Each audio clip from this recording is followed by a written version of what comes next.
expliquer la croissance de ces mouvements? Je crois qu'il y a plusieurs paramètres. Premier paramètre, me semble-t-il, c'est l'accent sur l'épanouissement personnel. Les églises évangéliques mettent l'accent sur un Dieu qui guérit, un Dieu qui fait du bien, un Dieu qui va relever celui qui est tombé. Par ailleurs, la liturgie dans ces églises est très décontractée, hein. On peut lever les mains, on peut battre des mains, on peut parfois même tomber en transe dans certaines églises. Donc il y a un accent sur l'épanouissement, y compris physique, lors du culte. Et je crois que c'est en consonance avec une certaine culture contemporaine aujourd'hui qui met également en valeur ces dimensions d'épanouissement. Alors deuxième élément, je crois qu'il faut prendre en compte aussi pour comprendre l'essor de ces églises, c'est l'accent sur les valeurs, sur les normes. On ne va pas simplement à l'église évangélique pour s'éclater, hein, parce qu'on peut trouver d'autres choses pour faire ça, on peut aller en boîte. Il y a d'autres éléments, et en particulier le fait qu'on va vous fournir un certain nombre de cadres normatifs, de points de repère très précis, qui vont structurer la vie quotidienne, qui vont structurer les choix à faire. Et on peut rappeler à cet égard que nous vivons dans une société aujourd'hui psychiquement épuisante pour les individus, pour rappeler une expression de Marcel Gauchet. C'est-à-dire que nous sommes bombardés d'offres de sens, nous sommes bombardés de messages, et nous avons de la difficulté, l'individu contemporain a de la difficulté à structurer toutes ces valeurs, à les mettre en ordre, et à finalement avoir une feuille de route pour sa vie. Dans une église évangélique, on va vous proposer, clé en main, un code de la route biblique, hein. C'est souvent comme ça que s'expriment les membres d'église, un véritable code de la route, simple, efficace, qui vous permet de mettre en ordre votre existence. Troisième élément, je crois qu'il faut prendre en compte aussi dans l'essor de ces communautés, c'est tout simplement l'accent sur la convivialité. L'église évangélique, c'est la famille dont je rêvais. Beaucoup de convertis vont exprimer cela lorsque les sociologues les interrogent, lorsque les anthropologues les interrogent.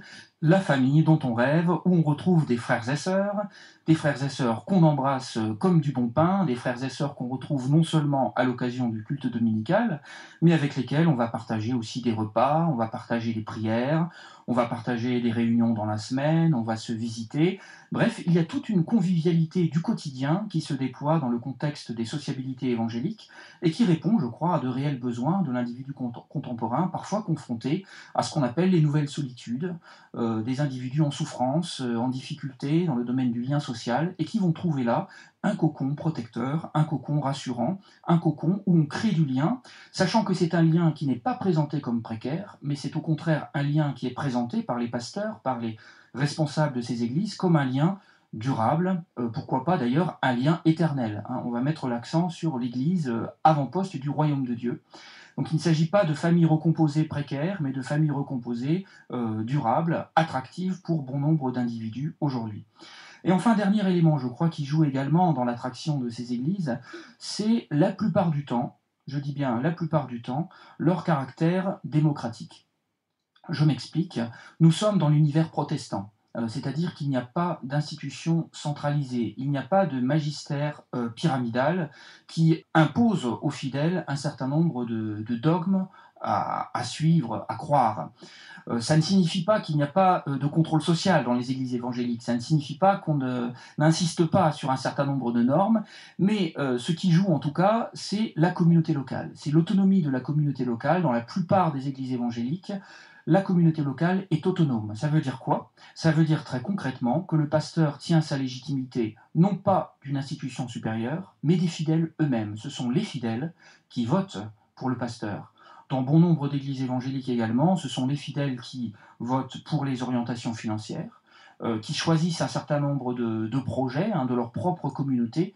Donc il y a finalement ce sentiment, pour bon nombre de fidèles, que en rejoignant une église évangélique, eh bien, ils vont pouvoir contrôler leur destin religieux, en tout cas en partie, qu'ils ne dépendront plus des oukases de telle ou telle institution pyramidale sur laquelle ils n'ont pas de prise.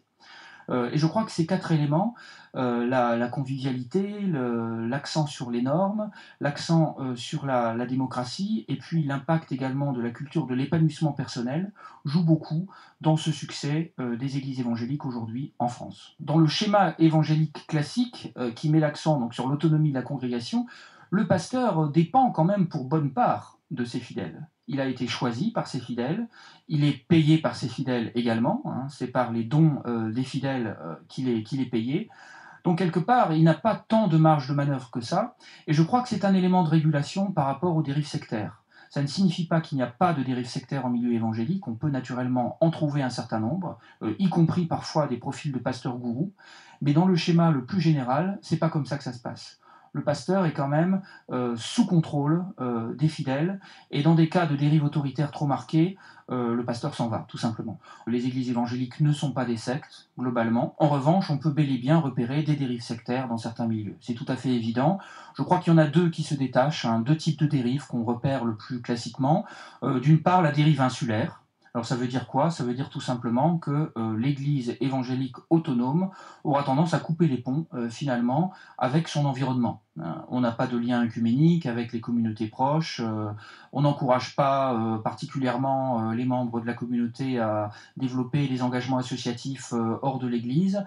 C'est vraiment l'Église cocon, parfois même l'Église ghetto, finalement, qui se coupe de son environnement et qui s'engage, il faut bien le dire, dans une logique, à certains égards, proche de ce qu'on pourrait qualifier de communautarisme.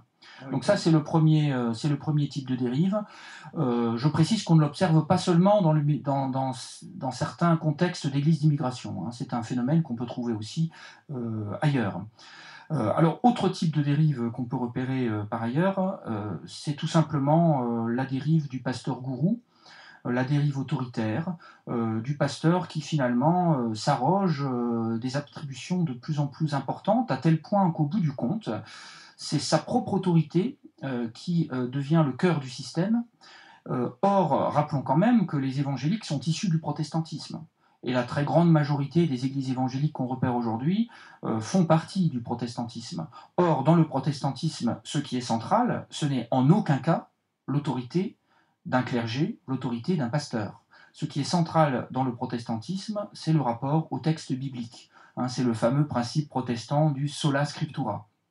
Or, dans un certain nombre de scénarios, on se rend compte que concrètement, empiriquement, ce qui se passe dans l'Assemblée, c'est que graduellement, c'est la parole du pasteur, c'est l'autorité prophétique du pasteur, l'autorité thaumaturge parfois du pasteur guérisseur, qui se substitue à l'autorité du texte biblique. Et dans ce type de scénario, on est bel et bien dans une logique sectaire, hein, où le pasteur, quelque part, se rapproche de la figure médiatique du gourou. Avec tous les dangers, effectivement, parfois en termes de dérives financières, et j'en passe.